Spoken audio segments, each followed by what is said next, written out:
untuk menyatakan berhenti.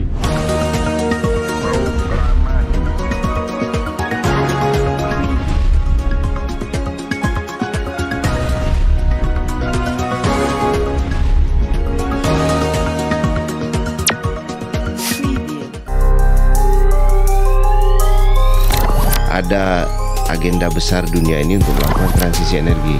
Betul. Transisi energi itu dimulai dari transisi dari energi fosil, ya energi bakar ya, ke energi listrik. Listrik ya. Assalamualaikum warahmatullahi wabarakatuh. Kembali lagi bersama saya Naura di Secret Story Podcast. Tema yang akan kita bahas hari ini masih ada hubungannya dengan ketahanan energi nasional. Dan beberapa waktu lalu sebuah kasus sempat menjadi perhatian publik, yaitu terjadinya blackout di Bali dan Bekasi yang hingga hari ini belum pasti penyebabnya apa. Sama seperti tahun 2019 silam, blackout serentak terjadi di Jakarta, Banten, dan Jawa Barat yang mengakibatkan listrik mati total selama hampir 8 hingga 18 jam. Dan pernyataan resmi dari pemerintah, penyebab kabarnya blackout akibat putusnya kabel laut yang menghubungkan Jawa Bali. Nah, tidak hanya itu, kejadian sama juga terjadi di Spanyol dan Portugal juga, teman-teman. Akibatnya muncul sejumlah analisa, baik dari pengamat atau publik, bahwa terjadinya blackout ini adalah seperti simulasi awal sebelum hal yang akan terjadi lebih besar nanti ke depannya. Nah, untuk membahas ini lebih dalam, telah hadir bersama kami di studio, ada Om Daeng Salamuddin. Assalamualaikum Om, terima kasih sudah mau hadir lagi di Secret Story Studio hari ini. Ya, jadi Om, mengenai peristiwa blackout yang kemarin baru saja terjadi, dan tampaknya ini kan terjadi di wilayah-wilayah besar ya Om ya. Nah, bagaimana sebenarnya pandangan Om Daeng melihat hal tersebut? Apakah memang saling berkaitan sama yang di Spanyol dan Portugal itu Om? Silakan Om Daeng. Ya, karena peristiwanya itu berdekatan, orang pasti mengait-ngaitkan ada peristiwa apa di dunia gitu. Kenapa blackout terjadi di Spanyol, Portugal langsung ke Bali. Ya. Kenapa Bali? Karena Bali salah satu perhatian dunia kan.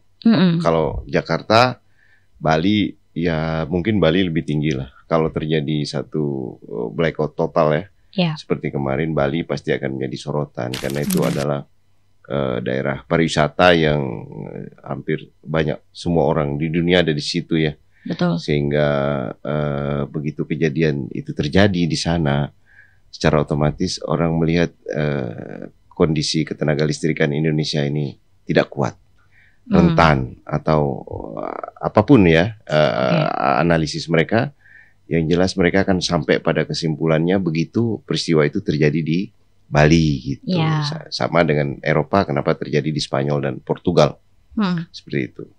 Nah, peristiwa-peristiwa dan rangkaian peristiwa ini memang tidak bisa dipandang sebagai satu perkara yang bersifat teknis mata ya. Tapi harus dilihat secara ekonomi politik, harus dilihat dalam konstelasi politik energi global juga. Mau kemana sebetulnya dunia ini dengan serangkaian peristiwa ini? Karena kita tahu begini Nora, ada agenda besar dunia ini untuk melakukan transisi energi. Betul. Transisi energi itu dimulai dari transisi dari energi fosil, ya energi bakar ya, ke energi listrik. Listrik ya. Jadi dari motor bakar ke motor listrik ya. Dari apa namanya, peralatan rumah tangga yang membakar menjadi elektrifikasi dan seterusnya. Jadi semua didorong ke elektrifikasi ya.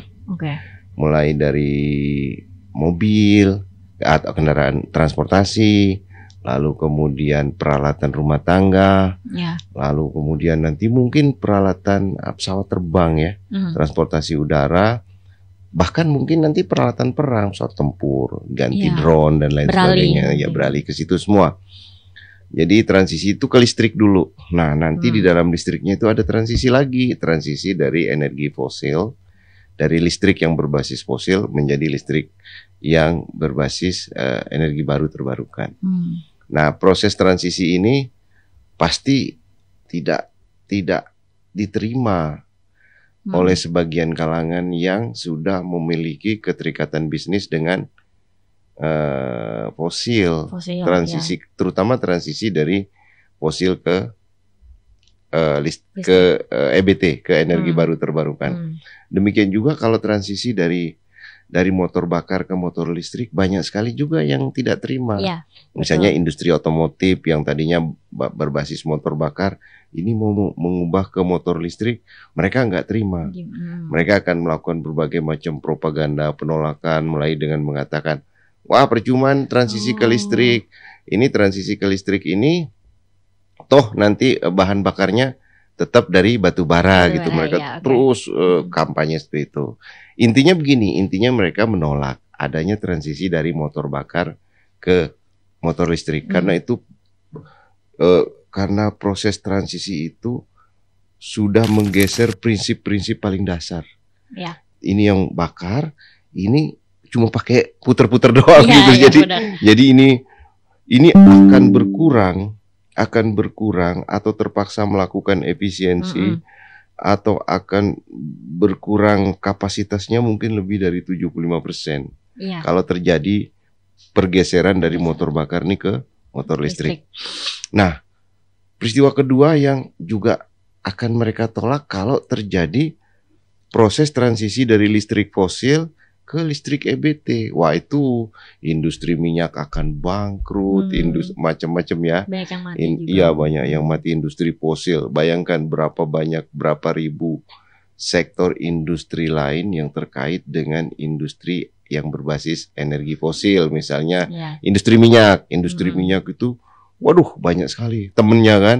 Mulai dari yang teknis sampai yang bersifat keuangan, misalnya asuransinya, pasar keuangannya, macam-macam. Itu semua bisa runtuh secara bersamaan. Nah, itu yang kemudian menyebabkan proses transisi ini pasti akan melewati dinamika yang tinggi. Akan keras, bisa jadi melibatkan satu pertarungan yang keras sekali. Bisa juga pertarungan itu levelnya sampai ke perang. Nah, seperti perang-perang yang terjadi belakangan ini tidak bisa dilepaskan dari adanya transisi energi itu. Jadi kalau dianalisis secara kasar misalnya, tentu perang sekarang lebih disukai atau sebagai alat bertahannya orang-orang energi fosil. Karena dengan perang mereka berharap harga minyak bisa naik lagi. Ya. Jadi kalau harga minyak naik, maka pasar keuangan minyak tumbuh lagi. Kalau pasar keuangannya tumbuh lagi, maka ketergantungan akan terhadap minyak bumi bisa lebih panjang lagi. Nah, tapi ternyata dalam perjalanannya ada perang kok harga minyak malah turun. Kan berarti ada sesuatu yang ikut bertarung di dalam situ lagi. Dan pertarungan itu tidak hanya melibatkan antara industri minyak sendiri dengan industri non minyak atau industri fosil sendiri dengan industri energi baru terbarukan, tapi melibatkan satu sektor yang lebih tinggi dari mereka, namanya pasar keuangan. Ya kan, pasar keuangan mungkin dia udah nggak terlalu suka dengan fosil, dia bikin harga energi fosil tidak bisa naik walaupun mereka merancang satu strategi atau skenario mempropagandakan perang untuk menaikkan harga energi minyak, tapi ternyata itu kan tidak berhasil. Nah, hal-hal seperti itu menjadi bagian yang sebetulnya kita sebagai Indonesia harus mengenali masalah-masalah itu supaya kita tahu kita mengambil posisi bagaimana di tengah pergeseran geopolitik ini. Jadi kita sendiri sekarang tuh berhadapan dengan asymmetric war ya. Jadi kita menghadapi satu perang yang musuhnya nggak jelas gitu. Nggak tahu dari mana, nggak kelihatan. Ini apakah musuh kita ini energi fosil, atau apakah musuh kita ini energi non fosil, atau pasar keuangan yang membackup fosil, atau pasar uang kotor yang selama ini bersembunyi di balik perusahaan-perusahaan energi fosil. Kita nggak tahu gitu. Jadi semua bisa terjadi di dalam situasi ini, karena situasi yang sangat dinamis begini, orang tidak dapat menemukan siapa sih musuh yang paling paling langsung berhadapan atau yang berhadapan langsung dengan dia, sehingga untuk menyelesaikan masalah, selesaikan dari dia dulu baru selesaikan Betul. yang lain. Itu tidak bisa dia kenali Iya. gitu. Nah, itu kesulitannya sekarang. Maka apa namanya? Ini harus melibatkan satu analisis yang lebih tajam, lebih bagus. Lagi sehingga arah kebijakan nasional itu benar-benar bisa terukur gitu. Jadi ya demikian juga yang terjadi kemarin, kembali lagi kita ke kasus blackout di Bali ya. Nah, kalau analisis dari dalam ya dibilang blackout ini kan karena Bali kepingin punya pembangkit sendiri. Oh ya, oke. Tapi ada juga yang bilang bahwa untuk apa Bali punya pembangkit sendiri? Toh selama ini Bali satu region dengan Jawa ya, dan makanya disebut Jawa Bali. Betul. Produksi listrik Jawa Bali itu oversupply 75%. Pembangkit di Jawa Bali ini kapasitas penyediaan listriknya itu mengalami oversupply. Oversupply. Jadi suplai listrik di Jawa dan Jawa Bali istilahnya itu 75%. Ya. Kelebihannya. Jadi ibaratnya dari seluruh produksi listrik yang terjadi di Jawa Bali hanya 25% yang bisa terjual. Selebihnya itu tidak dapat terjual. Kenapa? Karena pembangunan pembangkit di Jawa Bali selama 2 dekade itu sangat pesat. Ya. Mulai dari proyek 20.000 megawatt, 2 kali 10.000 megawatt era pemerintahan SBY. Lalu kemudian dilanjut lagi dengan proyek 30.000 megawatt di era Presiden Jokowi. Nah, itu menyebabkan karena ini adalah daerah yang subur bagi investasi energi, daerah yang menjanjikan bagi investasi pembangkit, maka berbondong-bondonglah pengusaha melakukan investasi pembangkit di Jawa Bali. Terjadilah ledakan pembangkit di Jawa Bali yang menyebabkan suplai listrik Jawa Bali mengalami oversupply. Sampai sekarang tidak bisa diatasi. Jadi listrik Jawa Bali tidak dapat terjual. Harusnya bisa kalau terjadi pertumbuhan di atas double digit. Atau terjadi pertumbuhan industri-industri secara pesat di Jawa Bali, maka konsumsi listrik akan meningkat. Nah, sekarang satu-satunya harapan PLN dan pemerintah adalah bagaimana meningkatkan konsumsi rumah tangga. Tapi rumah tangga ada batasnya, walaupun sudah diserukan, rumah tangga kalau sebaiknya kalian bisa nambah AC. Supaya konsumsi listriknya meningkat, supaya PLN terbantukan, supaya pemerintah juga terbantukan dalam menjual listrik ini. Tapi ya tidak bisa, rumah tangga itu punya cara sendiri di dalam mengatasi kebutuhan hidupnya sehari-hari. Mereka melakukan penghematan alamiah. Kalau keadaan daya belinya kecil, ya ndak bisa dipaksa untuk punya AC 2 gitu, cukup 1. Betul. Seperti itulah yang terjadi sekarang, sehingga sangat sulit sekali untuk menaikkan konsumsi listrik di Jawa Bali.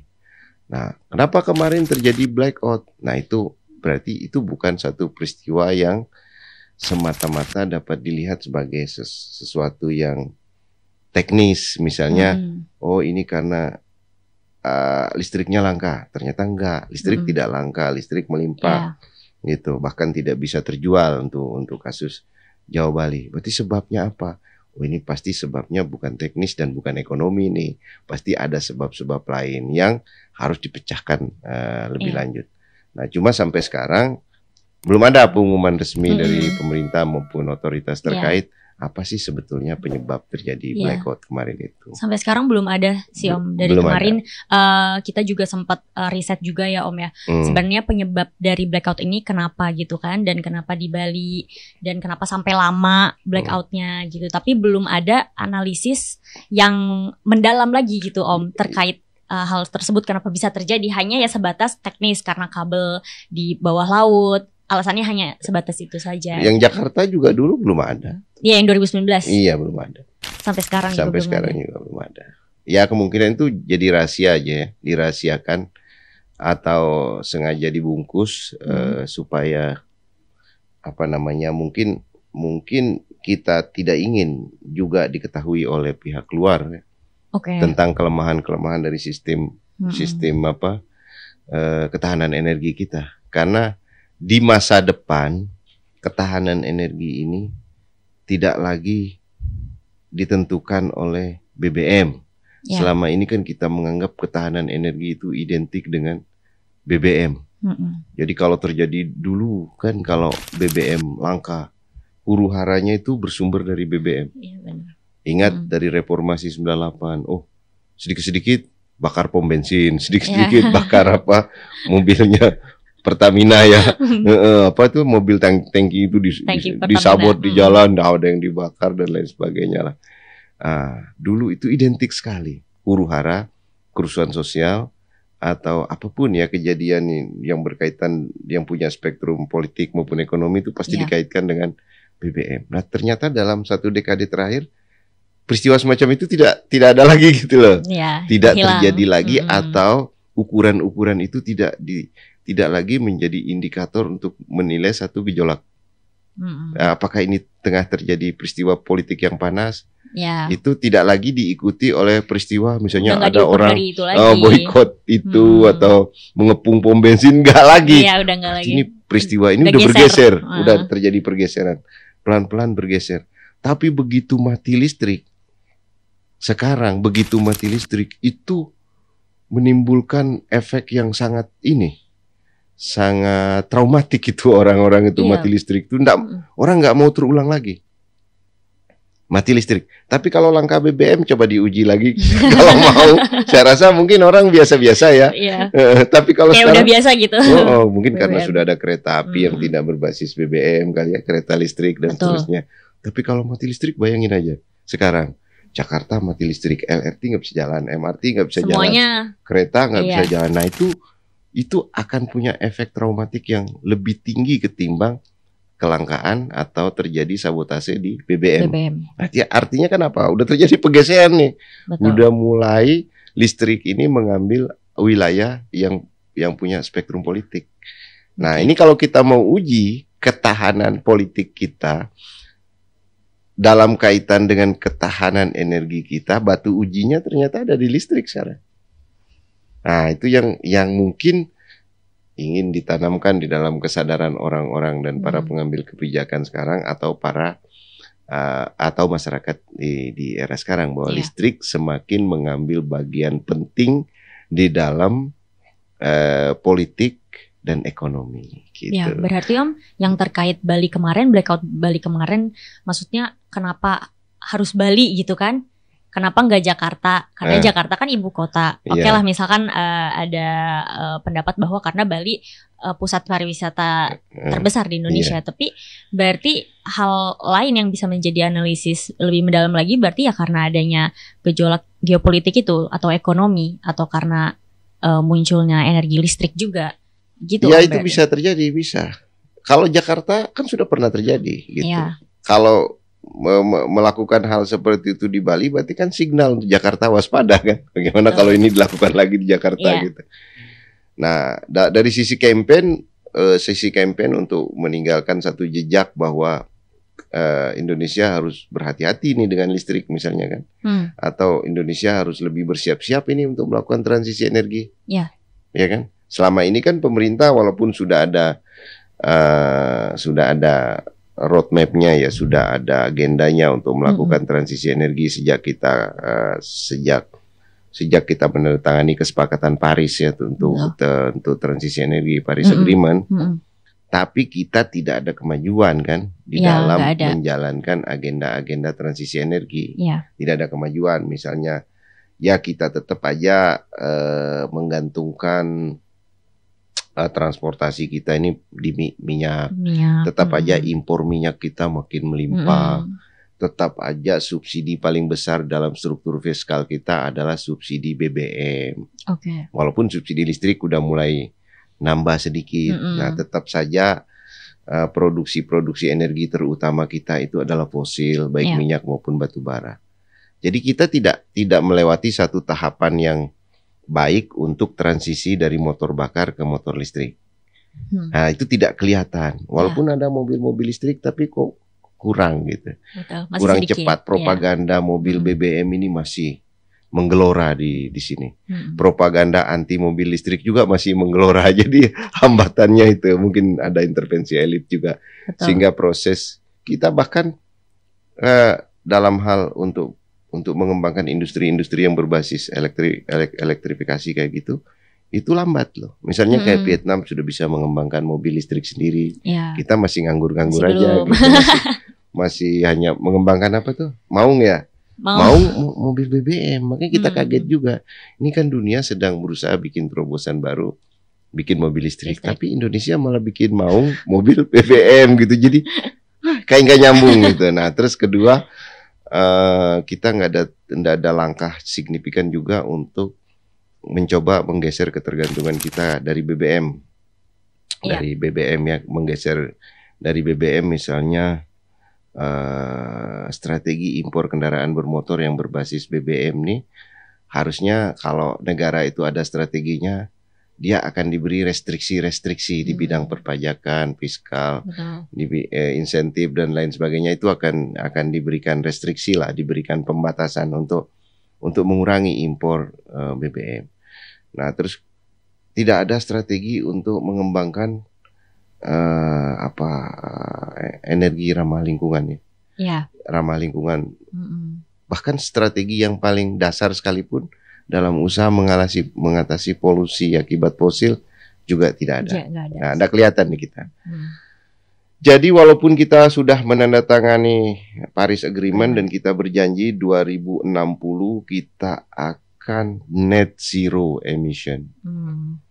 Lebih cepat, lebih lambat 10 tahun dari target negara-negara Eropa 2050 mereka mau mencapai net zero emission. Net zero emission itu net zero itu berarti walaupun kita masih menggunakan energi fosil, tetapi energi terbarukan kita atau sumber-sumber penyerap energi fosil kita mampu membalance ini penggunaan energi fosil kita sehingga mencapai titik zero, titik nol. Jadi kalau dihitung dengan rumus itu kita berada pada posisi kita sudah zero emission, tidak ada lagi tidak ada lagi emission karena kita membalance penggunaan fosil dengan strategi karbon dan lain sebagainya ya. Nah, cuma ini kan sempat muncul di masa kampanye presiden kemarin ketika Gibran mempertanyakan Mahfud MD 2 pertanyaan yang paling penting yang jadi perdebatan saat itu. Pertanyaan pertama itu soal carbon capture and storage. Jadi penampung karbon lah, penampung polusi, emisi. Dan kedua itu adalah greenflation. Nah, dua-duanya tidak bisa dijawab oleh Mahfud ya, walaupun Pak Mahfud waktu itu adalah menteri apa dia? Hukum ya dan perundang-undangan ya, yang mestinya Polkam yang mestinya tahu arah itu. Betul. Ini kan politik dan keamanan. Isu-isu transisi energi ini adalah isu-isu politik dan keamanan. Tapi memang belum nyambung. Sebagian besar elit kita itu antara apa yang dilakukan oleh Kementerian Luar Negeri atau Kementerian Perdagangan atau pihak-pihak yang berunding di luar negeri terkait dengan perkembangan negosiasi atau perundingan internasional dalam berbagai hal itu belum terhubung, belum nyambung dengan kebijakan-kebijakan dan strategi kebijakan yang dijalankan dalam politik dalam negeri, kayak sesuatu yang terpisah. Nah, itu yang terjadi di dalam isu transisi energi. Makanya kalau kita lihat perkembangan dari transisi energi di Indonesia itu tidak kelihatan. Iya, sama sekali enggak sih, Om. Nah, tidak kelihatan. Mungkin dia kerjakan tapi tidak kelihatan bentuk-bentuknya. Secara signifikan nggak kelihatan. Nah, kalau yang kelihatan Vietnam misalnya, kami mengembangkan mobil listrik. Ya. Terus kita ngembangkan apa misalnya? Satu aja gitu yang kelihatan gitu. Harus ada. Masa nggak ada sama sekali. Nah, itulah. Nah, balik lagi perubahan ke arah elektrifikasi itu niscaya pasti terjadi. Mau ditolak bagaimanapun, mau dilawan bagaimanapun, mau nggak mau ya Om, pasti terjadi. Apakah nanti akan terjadi secara alamiah atau terjadi secara dipaksa? Bisa terjadi. Misalnya dipaksanya begini nanti. Kita impor BBM 1,3 triliun sehari. Ya. Tapi kita produksi listrik oversupply 75%. Anomali. Ya. Ini nanti bisa dijadikan alat paksa. Stop impor BBM. Karena negara sudah tidak mampu membayarnya. Stop impor BBM karena produksi listrik kita sudah melimpah. Sudah oversupply. Kenapa enggak kita memanfaatkan listrik kita yang ada, ya, dan tidak perlu mengimpor energi bahan bakar minyak hanya untuk menggerakkan mesin kendaraan. Misalnya, itu cara nanti akan dipaksa lewat anggaran, dipaksa lewat keuangan, dipaksa lewat tekanan keuangan. Itu bisa terjadi. Nah, bisa juga dipaksa dengan cara lain. Polusi. Misalnya sekarang Jakarta polusi, Jakarta di atas kepala kita hitam, ya kan? Asap. Malam begitu menjelang maghrib sudah tidak bisa lagi kita bedakan mana embun, ya kan? Mana asap, gitu. Semua sama gitu. Jadi nanti dipaksa, ya kan? Ketika orang mulai sadar, wah ini orang bengek, penyakit, batuk sudah mulai banyak, ya udah mau nggak mau harus berubah. Sudahlah, stoplah mengeluarkan asap ini gitu. Asap kalau bisa diisolasi di suatu tempat, disedot, dikumpulin, disimpan, ya kan? Atau diolah menjadi apa barang-barang yang berguna, bahan-bahan yang berguna. Lalu kita di kota-kota sudah mulai harus tidak ada lagi mobil yang mengeluarkan asap dari pantatnya gitu. Seperti itu. Itu juga cara untuk memaksa keadaan itu nanti. Karena perubahan tuh pasti terjadi ke arah situ. Nah, sekarang kalau memang pasti terjadi, sudah dikasih tahu dengan blackout listrik, sudah dikasih tahu dengan polusi, sudah dikasih tahu dengan macam-macam, tapi tidak mau membangun infrastruktur yang baik untuk membangun ketahanannya. Berarti ya memang kita nggak mau belajar dari pengalaman yang ada. Ya coba diajarin dengan blackout, diajarin dengan apalagi impor BBM yang tinggi, diajarin dengan polusi yang tinggi, diajarin dengan defisit anggaran yang tinggi, diajarin. Bayangkan kita untuk mensubsidi BBM dan mensubsidi fosil ini kita harus mengeluarkan uang hampir 600 triliun setahun gitu. Sementara kita punya sumber energi yang begitu beragam. Begitu melimpah, begitu beragam dan bisa komplementer, ya, bisa saling melengkapi satu sama lain. Matahari, angin, laut, ya kan, gelombang, biofuel,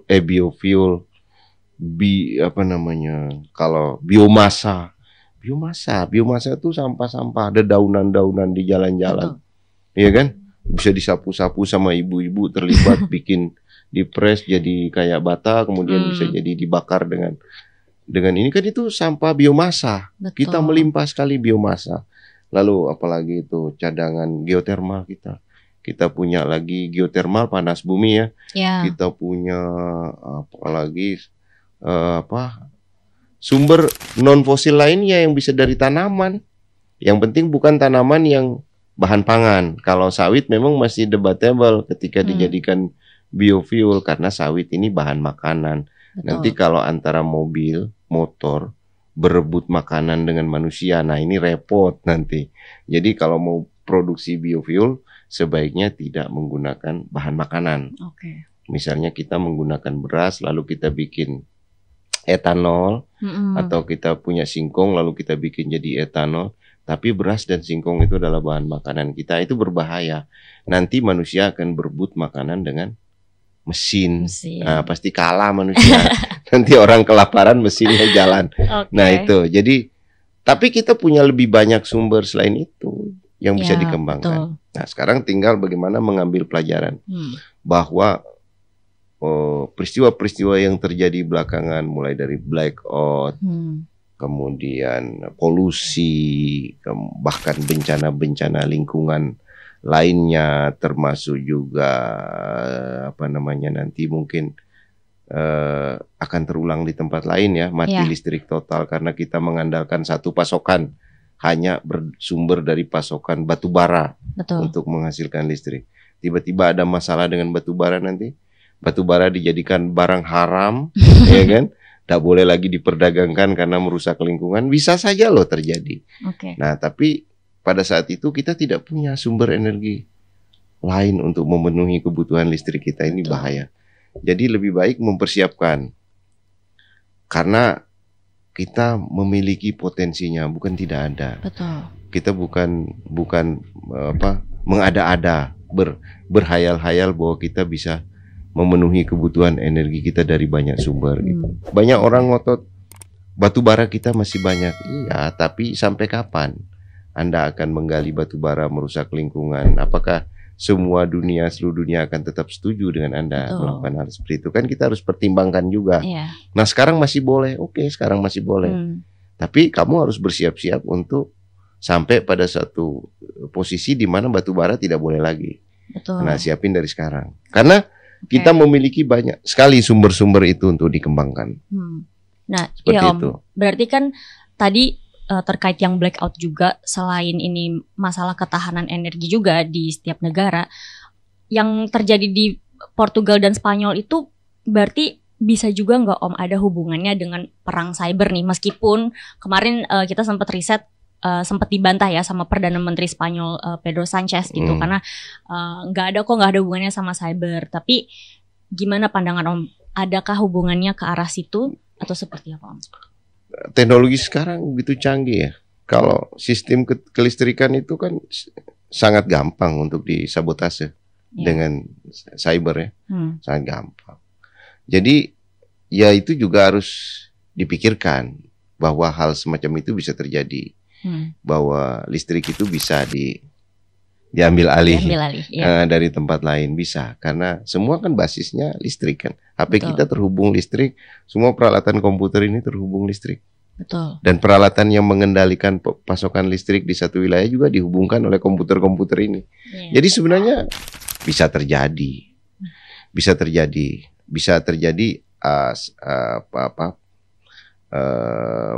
perang cyber ya, bisa. Tapi bisa nggak Om juga misalkan dengan adanya situasi atau peristiwa yang terjadi ya seperti ini kan dikaitkan dengan ketahanan energi, listrik, terus tadi cyber juga, itu kan berhubungan dengan semuanya elektrik kan Om, dengan listrik gitu. Nah bisa ada juga yang mengatakan bahwa masyarakat tuh nantinya akan menghadapi tantangan yang signifikan gitu kan, yang harus segera diatasi untuk mencegah gangguan yang nantinya mengancam. Salah satunya itu ekonomi digital juga kan Om, yang sekarang udah jadi andalan.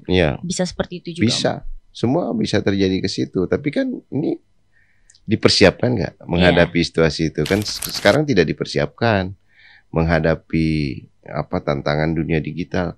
Nanti semua elektrifikasi sudah pastilah.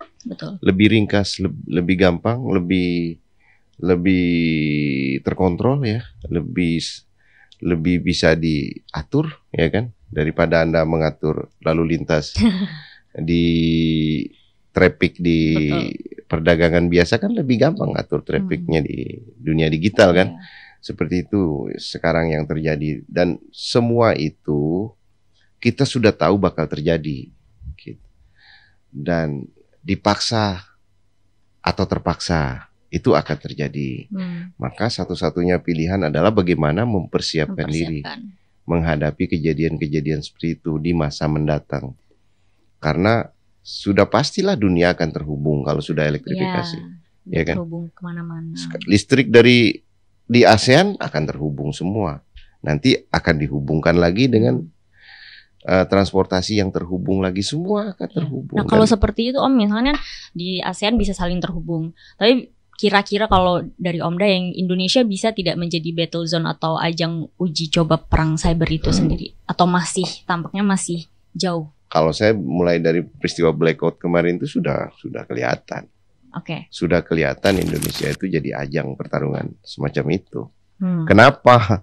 Karena mau cari apa aja di sini ada. Di sini market yang besar, penduduknya. 2, di sini potensi sumber energinya sangat beragam dan kompleks. 3, di sini apa namanya sumber daya alam yang lainnya tersedia juga sangat melimpah. Jadi Indonesia itu secara ekonomi, secara geografis, ya kan, secara bahkan ada yang bilang bahwa dari sisi sejarah dan antropologi pun dalam sejarahnya ini adalah battlefield, ajang pertarungan, ya kan. Kalau kita mau kupas ke belakang lagi, sini perang-perang paling utama berakhir di sini. Perang Dunia Kedua juga begitu dan seterusnya. Jadi perang di masa depan dalam rangka memperebutkan sumber daya ekonomi, kemungkinan akan terjadi kembali di sini. Itu udah kelihatan. Makanya sejak blackout di Jakarta, lalu Spanyol, Portugal, Bali, udah. Nada-nadanya mulai nampak gitu, bahwa ini memang muara pertarungan ini akan terjadi di sini. Tinggal sekarang bagaimana kita ini mempersiapkan suprastruktur. Berarti dan sejauh ini belum infrastruktur. dipersiapkan, Om. Ya kita santai-santai karena menganggap peristiwa ini sebagai peristiwa biasa. Kabel putus gitu kan, kabel putus. Padahal masih di dasarnya jangan teknis gitu. Kabel putus itu bisa diputus orang gitu.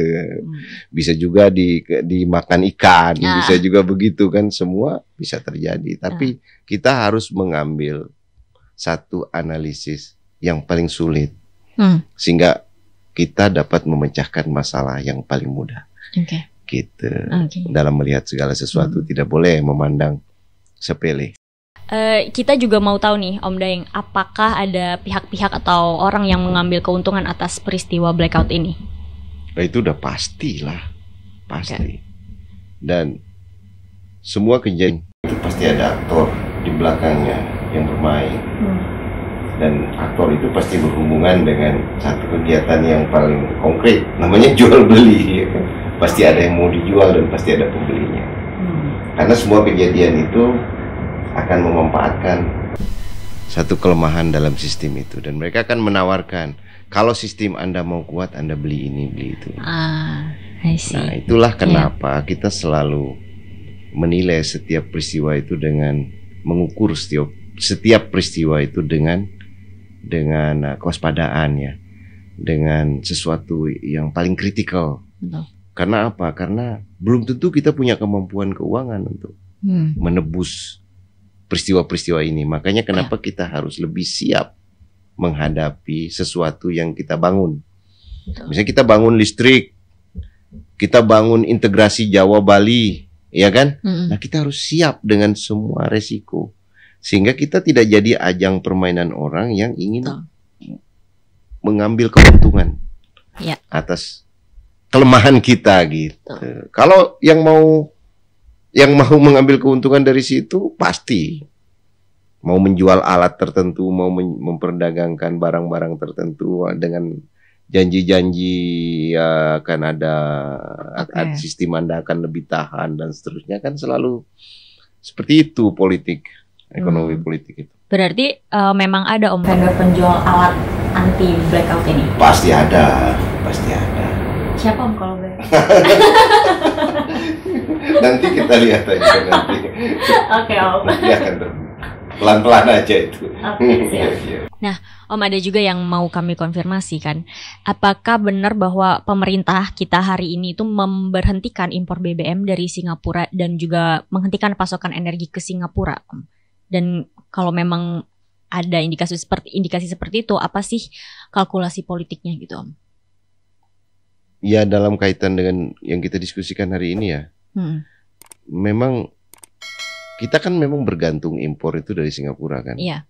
Impor BBM loh ya. BBM. 35% lah dari total impor kita itu berasal dari Singapura. 25%-nya itu 20%-nya dari Malaysia. 20% lagi dari Afrika, sisanya dari negara-negara Timur Tengah ya. Timur Tengah. Yang lain. Nah, ketergantungan kita kepada Malaysia, kepada Singapura dan Malaysia ini seperti sebuah ketergantungan yang memalukan, gitu kan? Ya, kalau dipandang oleh sebagian besar masyarakat kita. Satu, karena Singapura tidak punya ladang minyak. Kedua, karena ladang minyak Malaysia kita pasti lebih besar dari Malaysia. Betul. Lalu kenapa kita bisa tergantung pada mereka? Nah, ada upaya untuk menggeser ini, mungkin juga melibatkan usaha politik untuk menggeser pemain-pemain di dalam migas. Nah, pemain-pemain yang tadinya hanya dikuasai oleh kelompok tertentu, udahlah cukup, mungkin kata Prabowo kita geser ke kelompok lain mungkin ya, yang lebih taat, yang lebih samikna wa ata'na dengan pemerintah gitu kan. Mungkin kelompok-kelompok lama sudah dianggap tidak taat, ini punya cikal bakal mereka melakukan subversi terhadap pemerintahan ini, makanya dihentikan. Bisa aja pertimbangan politik semacam itu. Jadi sudahlah, hentikan aja ini kelompok ini. Kalau dibiarin terus nanti mereka akan melawan pemerintah. Bisa aja seperti itu analisisnya. Jadi sekarang digeser mungkin ke kelompok-kelompok baru yang membangun habit baru atau kebiasaan baru, atau impor dari wilayah-wilayah yang baru. Misalnya impornya dari Arab aja, ada di Timur Tengah aja, atau dari Amerika langsung, bisa aja begitu. Pergeseran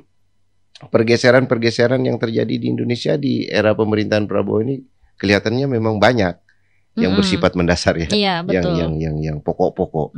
Jadi tiang-tiang pokok digeser ini banyak nih, mulai dari Danantara, BUMN yang tadinya pemainnya begini, udah geser ke Danantara. Anggaran, pemain lamanya begini, kita potong anggarannya dulu, geser ke pemain baru.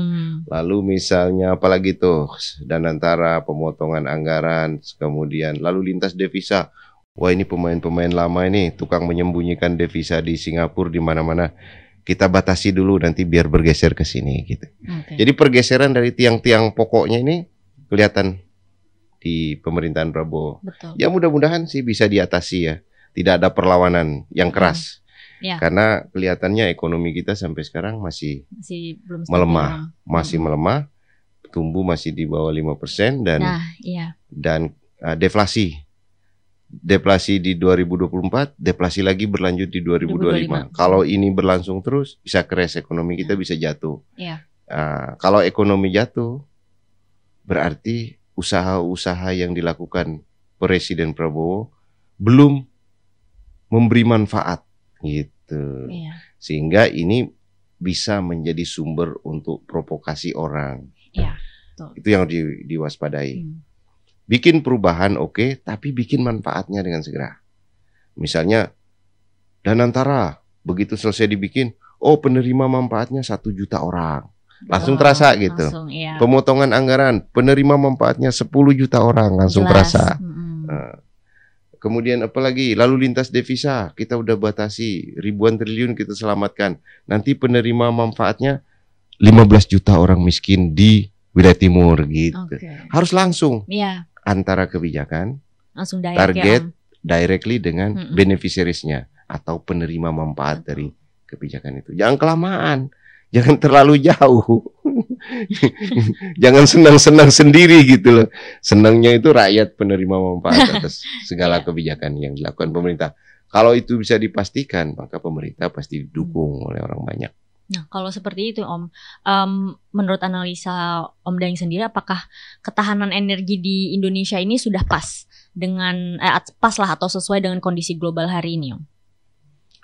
Ketahanan energi kita nggak tahan, kita nggak ada ketahanan energi sekarang, tidak ada. Kita itu BBM kita impor, itu kita sudah net importir. Kita impor BBM itu sekitar 1 juta barel lah. 900 sampai 1 juta barel per hari. Nah, nilai impornya itu antara 1,4 sampai 1,5 triliun per hari. Nilai impor BBM kita. Terus impornya itu tadi dari Malaysia, dari Singapura. Oleh tetangga-tetangga terdekat kita menjerat leher kita kan. Dengan impor yang permanently, nggak ada ininya, nggak bisa lepas gitu, nggak bisa lepas dari impor ini. Karena apa? Karena produksi minyak nasional kita turun dalam 2 dekade itu, turun dari 2 juta barel, sekarang tinggal 600.000 barel produksi minyak nasional kita. Itu tidak pernah dievaluasi. Kenapa bisa turun? Hanya Indonesia satu-satunya negara di dunia yang produksi minyaknya turun dalam 20 tahun tanpa ada pergerakan naik lagi itu hanya Nggak Indonesia. ada peningkatan lagi itu. Nah, maka dulu ada kecurigaan, jangan minyak ini dicolong Ya. sama orang, produksinya sebenarnya nggak begitu. Oh iya, Karena benar. pengawasan lemah, main diangkut-angkut saja, kecurigaan. Ciragan. Tapi kan pemerintah harus membuktikan, memulihkan kepercayaan publik terkait dengan minyak, sekaligus sebagai usaha untuk memperbaiki ketahanan energi kita. Karena sudah pasti pertanyaan Nora tadi, ke energi kita ini tidak ada ketahanan sekarang karena kita impor. Betul. Nah, listrik kita 70% dihasilkan oleh batu bara. Mm-mm. Nah, apakah ini tahan? Tidak tahan juga. Kenapa? Karena batu bara itu berhadapan dengan isu transisi energi. Transisi. Berhadapan dengan target net zero emission di 2060. Oke. Berarti batu bara ini dalam posisi rentan terhadap perubahan kebijakan nasional dan internasional. Nah, nanti kenapa kita bilang batu bara ini akan rentan? Karena ketika industri-industri kita nanti tetap menggunakan listrik yang berasal dari batu bara, tapi maunya ekspor ke luar negeri, maka dia akan kena pajak karbon. Iya, Pajak karbon itu bisa sampai $250 per ton. Per ton. Jadi kalau 1 kilogram batu bara itu sama dengan 2 kilogram karbon, bayangkan saja. Betul. Berapa pajak karbon yang harus dibayar oleh produksi ini, produksi barang ini yang Anda ekspor ke luar negeri yang menggunakan batu bara. Itu bisa 4 kali lipat harga barang ini gitu. Pajaknya saja yang harus Anda bayarkan. Berarti posisi listrik kita yang menggunakan batu bara juga tidak tahan. Nah, tidak dalam posisi ketahanan yang baik. Yeah. Jadi kita harusnya bagaimana? Kita harus berjalan di atas tema yang benar. Tema yang sejalan dengan kebutuhan nasional kita. Nah, kita punya sumber energi yang beragam. Kalau kita mau mengembangkan bauran energi, kita bisa. Karena kita memiliki sumber energi terlengkap di dunia. Indonesia itu terlengkap. Yeah. Matahari, panas bumi, angin, gelombang, apalagi biomasa, biofuel, ya kan? Berarti Om, karena tadi Om Daeng kan juga menyatakan bahwa kita belum tahan gitu kan energinya di Indonesia. Saran Om untuk ketahanan energi nasional yang dimana ada nih ya kalkulasi pengamat militer gitu Om. Jika terjadi perang, Indonesia tuh hanya bisa bertahan 3-5 hari. Itu BBM. Nggak ada pasokan BBM di Indonesia. Nggak ada. Kita hanya punya 600.000 barel. Oke. Kilang kita itu hanya bisa mengolah 1,2 juta barel. Kebutuhan kita 1,6 juta barel. Jadi kalau kita nggak bisa, kita mau perang dengan menggunakan minyak nih, fosil pasti kalah. Ya. Nggak usah pakai senjata. Ini kapalnya belum pada bergerak, pesawatnya belum pada bergerak karena nggak ada pasokan. Jadi pasrah gini nunggu serangan gitu. Oke. Karena dari sisi migas itu kita nggak punya sumber yang cukup untuk urusan sebesar itu. Karena kita masih bicara urusan perut makan. Okay. Nah begitu nanti dihadapkan dengan perang, bahaya sekali, kecuali kita angkat bambu runcing lagi. Gitu. Oke Om Daeng. Nah sebenarnya tadi banyak insight juga ya, dan saya juga baru tahu lagi dari Om Daeng ternyata masalah blackout atau peristiwa blackout itu ternyata bisa sedalam itu lagi Om. Gak hanya di dasarnya aja. Iya, karena peristiwa-peristiwa yang berkaitan dengan itu sangat dinamis ya. Betul. Tadi saya katakan ada isu transisi energi, ada isu keamanan nasional, ada isu ketahanan energi, ada isu pergeseran geopolitik ya. Betul.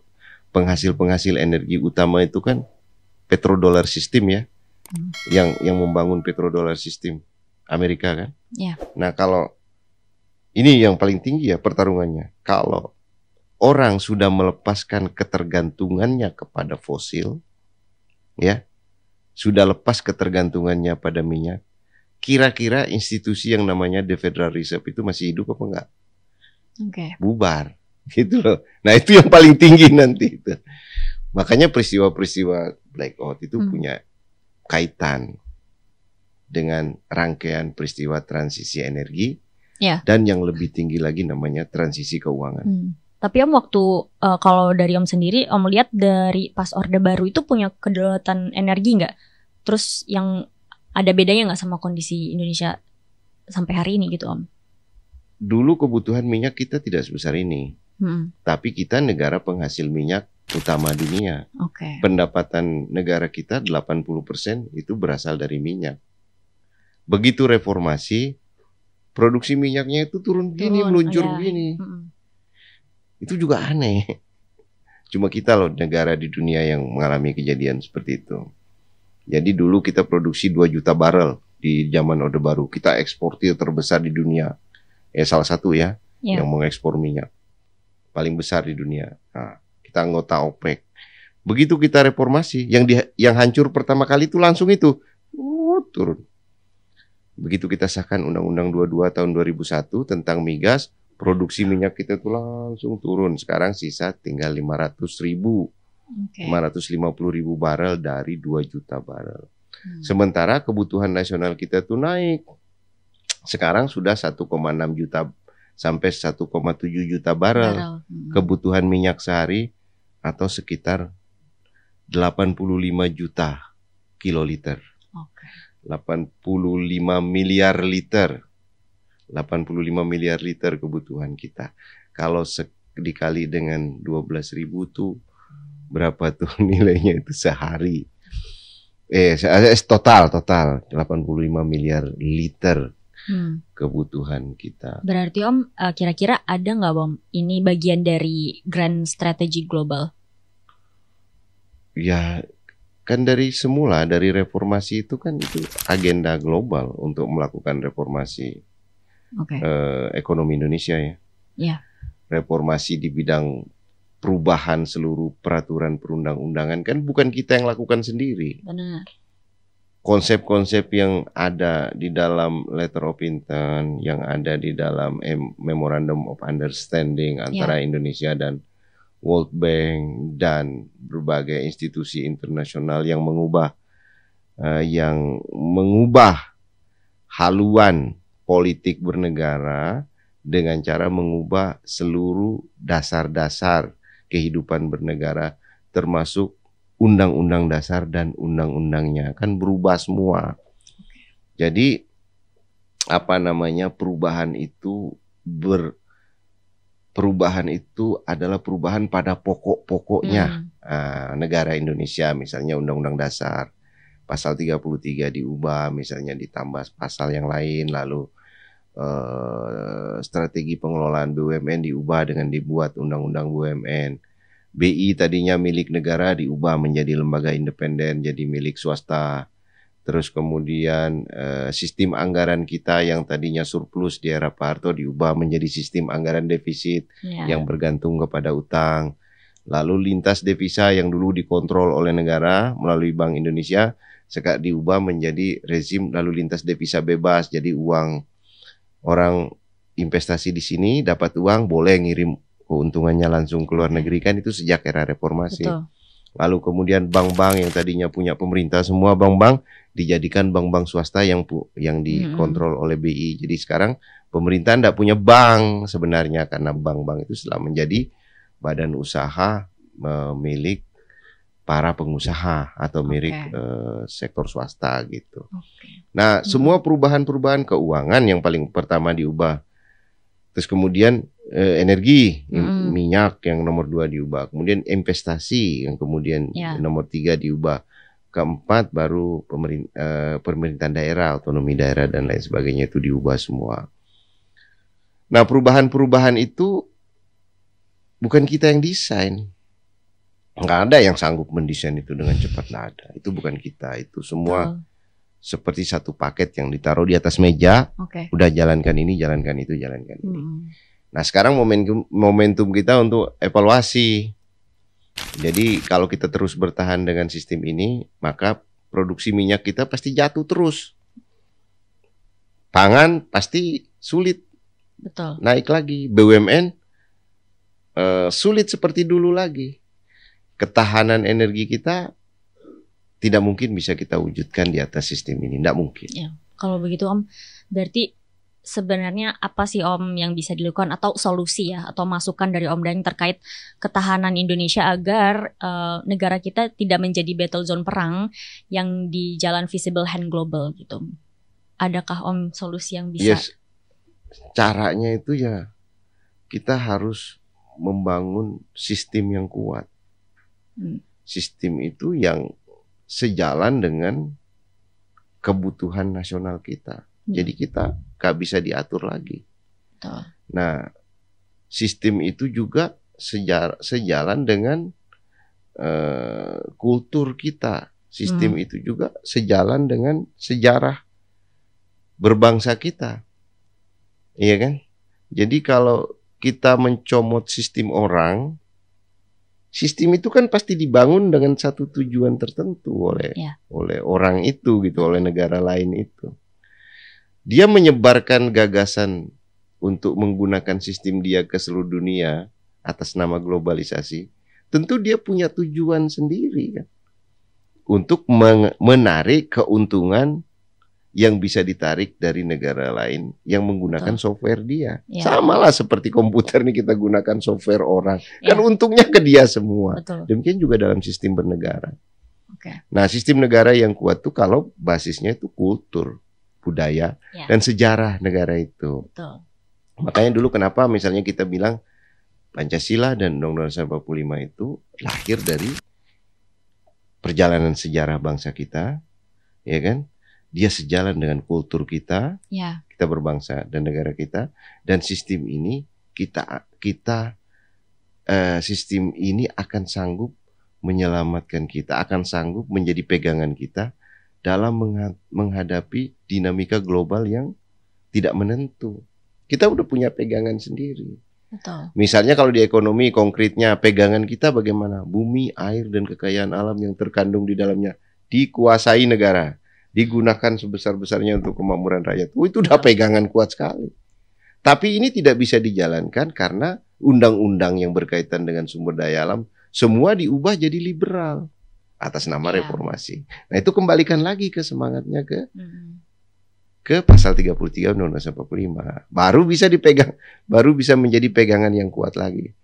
Demikian juga di politik, demikian juga di ekonomi. Misalnya Bank Indonesia, kok negara nggak bisa ngatur Bank Indonesia? Lu bagaimana mengatur? Bank Indonesianya independen, ya kan? Dia bukan lembaga, tidak berada di bawah pemerintah. Bagaimana dia disuruh untuk membatasi lalu lintas devisa? Sementara pemerintah sementara BI bukan subordinatnya pemerintah. Nah, Marta kembalikan lagi kayak dulu. BI di bawah pemerintah.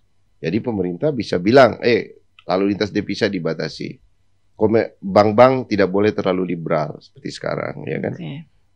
Bank-bank tidak boleh menaikkan suku bunga secara ugal-ugalan. Pemerintah bisa perintahkan langsung kepada Bank Indonesia. Sekarang mana bisa pemerintah perintahkan BI untuk tidak menaikkan suku bunga? Nggak bisa. Donald Trump aja nggak bisa perintah The Federal Reserve. Apalagi Presiden Prabowo nggak bisa memerintah BI untuk menurunkan suku bunga suka-suka dia nih. Padahal suku bunga udah mencekik leher kita tiap hari. Gitu. Jadi sistem itu penting dikembalikan kepada sejarah. Sejarah kita paling utama apa? Pondasi sejarah kita. Sejarah perjuangan melawan imperialisme dan kolonialisme, melawan sistem kapitalisme, imperialisme, kolonialisme. Itu pondasi sejarah kita yang mewujud di dalam seluruh konstitusi kita dan peraturan perundang-undangan yang kita lahirkan pada saat kita di awal-awal mendeklarasikan kemerdekaan Indonesia. Itu yang paling mendasar juga. Iya. Oke, Om Daeng. Oke, siap Om Daeng. Nah, Jadi teman-teman tadi kita baru saja ngobrol-ngobrol terkait awalnya peristiwa blackout ya Om ya. Dan ini dikaitkan dengan analisis yang memang sangat mendalam, yaitu adanya ketahanan energi dan juga situasi geopolitik dunia itu seperti apa, dan akhirnya juga berpengaruh kepada ketahanan energi Indonesia juga seperti apa, yang tampaknya saat ini belum cukup kuat ya Om ya, ketahanan energi negara kita. Sekarang tidak ada. Oke teman-teman, sampai bertemu di episode selanjutnya. Assalamualaikum warahmatullahi wabarakatuh. Terima kasih banyak Om Daeng. Makasih sama-sama.